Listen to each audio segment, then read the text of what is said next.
Assalamualaikum warahmatullahi wabarakatuh. Selamat pagi.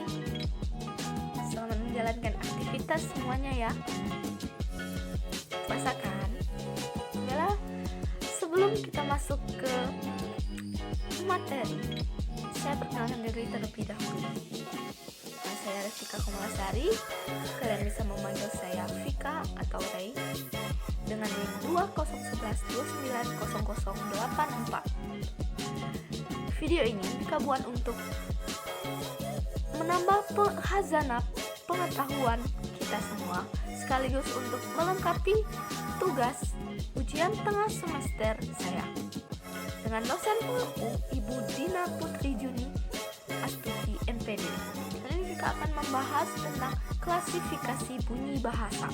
Langsung saja, itu ada vokal, konsonan, dan semivokal.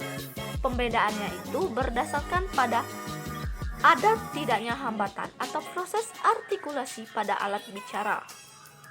Nah, bunyi disebut vokal apabila terjadinya tidak ada hambatan atau proses artikulasi pada alat bicara.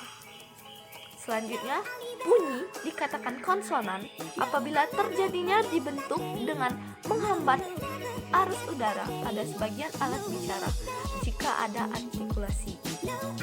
Dan bunyi disebut semivokal atau dikatakan semivokal apabila bunyinya secara praktis termasuk konsonan, tetapi karena pada waktu diartikulasikan belum membentuk konsonan murni, maka bunyi-bunyi itu disebut semivokal atau semikonsonan. Selanjutnya itu ada nasal dan oral.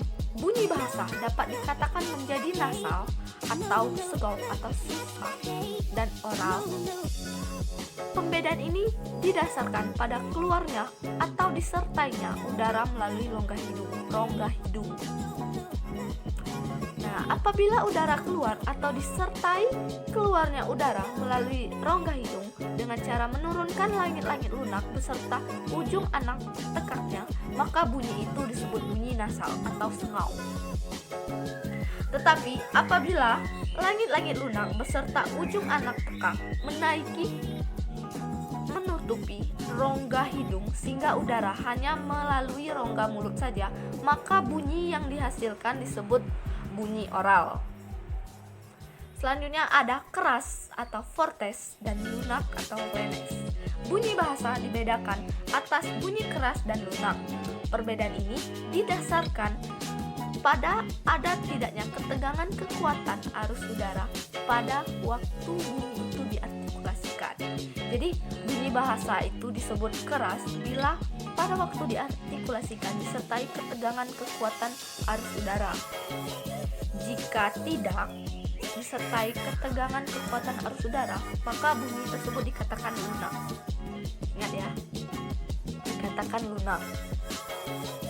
Selanjutnya bunyi itu panjang dan pendek. Bunyi bahasa dibedakan atas bunyi panjang dan bunyi pendek. Ingat, bunyi bahasa itu bisa juga dikatakan bunyi panjang dan bunyi pendek. Perbedaan ini didasarkan pada lamanya bunyi itu diucapkan atau lamanya bunyi itu diartikulasikan. Selanjutnya bunyi rangkap dan tunggal. Bunyi dibedakan atas bunyi rangkap dan tunggal. Bunyi rangkap adalah bila yang terdiri dari dua bunyi dan terdapat dalam suatu suku. Tetapi bunyi terdapat dalam dua suku kata yang berbeda. Bukan bunyi rangkap melainkan bunyi tunggal saja. Bunyi rangkap itu disebut juga diftong, sedangkan bunyi vokal disebut monoftong. Ingat, bunyi rangkap itu diftong, bunyi rangkap vokal itu diftong, kalau bunyi tunggal vokal disebut monoftong. Selanjutnya bunyi nyaring dan tidak nyaring. Itu ada vokal. Jadi bunyi nyaring itu dibedakan atas. Jadi vokal itu dibedakan atas bunyi nyaring dan tidak nyaring pada waktu terdengar oleh telinga. Sedangkan itu ada konsonan. Dibandingkan dengan vokal, bunyi-bunyi konsonan terbentuknya disertai dengan hambatan alat bicara pada saluran bicara sebagian ruang resonansi, maka derajat kenyaringannya lebih rendah. Selanjutnya bunyi dengan arus udara agresif dan bunyi dengan arus ingresif. Jadi arah arus udara dalam pembentukan bunyi bahasa dapat dibedakan atas agresif dan ingresif. Dalam kebanyakan bunyi bahasa, pembentukan bunyi itu dilaksanakan dengan arus udara keluar dari paru-paru. Arus udara demikian disebut agresif. Namun dalam bahasa-bahasa tertentu, dapat juga bunyi itu terbentuk dengan arah udara masuk ke dalam paru-paru.